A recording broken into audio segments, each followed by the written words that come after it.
मेरे प्यारे देशवासियों, नमस्कार। मन की बात में आपका स्वागत है, अभिनंदन है। मन की बात देश और देशवासियों की उपलब्धियों को सामने लाने का एक मजबूत प्लेटफॉर्म है। देश ने ऐसी ही उपलब्धि अभी दिल्ली में हुई ग्लोबल एआई इम्पैक्ट समिट के दौरान देखी। कई देशों के नेता, उद्योग जगत के लीडर्स, इनोवेटर्स और स्टार्टअप सेक्टर से जुड़े लोग एआई इम्पैक्ट समिट के लिए भारत मंडपम में एकत्र हुए। आने वाले समय में एआई की शक्ति का उपयोग दुनिया किस प्रकार करेगी, इस दिशा में यह समिट एक टर्निंग पॉइंट साबित हुई है। साथियों, समिट में मुझे वर्ल्ड लीडर्स और टेक सीईओ से मिलने का भी अवसर मिला। एआई समिट के एग्जीबिशन में मैंने वर्ल्ड लीडर्स को ढेर सारी चीजें दिखाई। मैं दो बातों का विशेष रूप से उल्लेख करना चाहता हूं। समिट में इन दो प्रोडक्ट्स ने दुनिया भर के लीडर्स को बहुत प्रभावित किया। पहला प्रोडक्ट अमूल के बूथ पर था। इसमें बताया गया कि कैसे एआई जानवरों का इलाज करने में हमारी मदद कर रही है और कैसे 24/7 एआई असिस्टेंट की मदद से किसान अपनी डेयरी और जानवर का हिसाब रखते हैं। साथियों, दूसरा प्रोडक्ट हमारी संस्कृति से संबंधित था। दुनिया भर के लीडर्स ये देखकर हैरत में पड़ गए कि कैसे एआई की मदद से हम हमारे प्राचीन ग्रंथों को, हमारे प्राचीन ज्ञान को, हमारी पांडुलिपियों को संरक्षित कर रहे हैं, आज की जनरेशन के अनुरूप ढाल रहे हैं। साथियों, एग्जीबिशन के दौरान डिस्प्ले के लिए सुश्रुत संहिता का चयन किया गया। पहले स्टेप में दिखाया गया कि कैसे टेक्नोलॉजी की मदद से हम पांडुलिपियों की इमेज क्वालिटी सुधारकर उन्हें पढ़ने लायक बना रहे हैं। सेकंड स्टेप में इस इमेज को मशीन के पढ़ने लायक टेक्स्ट में बदला गया। अगले स्टेप में मशीन रीडेबल टेक्स्ट को एक एआई अवतार ने पढ़ा और फिर अगले स्टेप में हमने ये भी दिखाया कि कैसे टेक्नोलॉजी से ये अनमोल भारतीय ज्ञान इंडियन लैंग्वेजेस और विदेशी भाषाओं में ट्रांसलेट किया जा सकता है।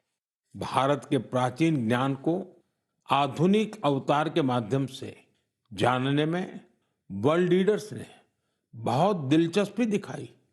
साथियों, इस समिट में दुनिया को एआई के क्षेत्र में भारत की अद्भुत क्षमताएं देखने को मिली है। इस दौरान भारत ने 3 made in India AI model भी लॉन्च किए। ये अपने आप में अब तक की सबसे बड़ी एआई समिट रही है।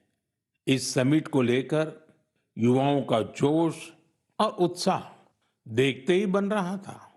मैं सभी देशवासियों को इस समिट की सफलता की बधाई देता हूं।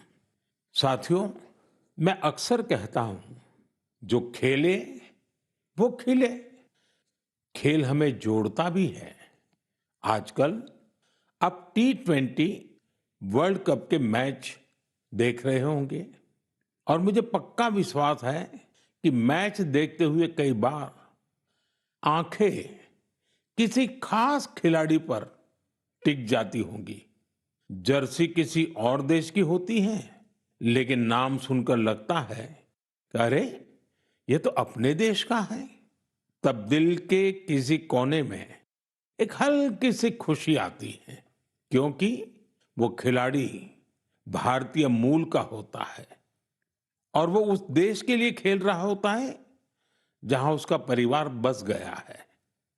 वे अपने अपने देशों की जर्सी पहनकर मैदान में उतरते हैं, पूरे मन से उस देश का प्रतिनिधित्व करते हैं। कनाडा की टीम में सबसे ज्यादा भारतीय मूल के खिलाड़ी हैं। टीम के कप्तान दिलप्रीत बाजवा का जन्म पंजाब के गुरदासपुर में हुआ था। नवनीत धालीवाल चंडीगढ़ के हैं। इस लिस्ट में हर्ष ठाकर, श्रेयस मोवा जैसे कई नाम हैं जो कनाडा के साथ साथ भारत का भी गौरव बढ़ा रहे हैं। अमेरिका की टीम में कई चेहरे भारत के घरेलू क्रिकेट से निकले हुए हैं। अमेरिकी टीम के कप्तान मोनांग पटेल गुजरात की अंडर 16 और अंडर 18 टीम के लिए भी खेल चुके हैं। मुंबई के सौरभ, हरमीत सिंह, दिल्ली के मिलिंद कुमार, ये सब अमेरिकी टीम के शान है। ओमान की टीम में आज कई चेहरे हैं जो पहले भारत के अलग अलग राज्यों में खेल चुके हैं। जतिंदर सिंह, विनायक शुक्ला, करण, जय, आशीष जैसे खिलाड़ी ओमान क्रिकेट की मजबूत कड़ी है। न्यूजीलैंड, यूएई और इटली की टीमों में भी भारतीय मूल के खिलाड़ी अपनी जगह बना रहे हैं। ऐसे कितने ही भारतीय मूल के खिलाड़ी हैं जो अपने देश का गौरव बढ़ा रहे हैं, वहां के युवाओं के लिए प्रेरणा बन रहे हैं। भारतीयता की यही तो विशेषता है। भारतीय जहां भी जाते हैं अपनी मातृभूमि की जड़ों से जुड़े रहते हैं और अपनी कर्मभूमि यानी जिस देश में रहते हैं उसके विकास में भी सहयोग करते हैं। मेरे प्यारे देशवासियों, किसी भी माता पिता के लिए अपने बच्चे को खोने से बड़ा दुख कुछ और हो ही नहीं सकता। छोटे से बच्चे को खोने का दुख तो और भी गहरा होता है। कुछ ही दिन पहले हमने केरला की एक नन्ही मासूम आलिन शेरिन अब्राहम को खो दिया है। महज 10 महीनों में वो इस दुनिया से चली गई।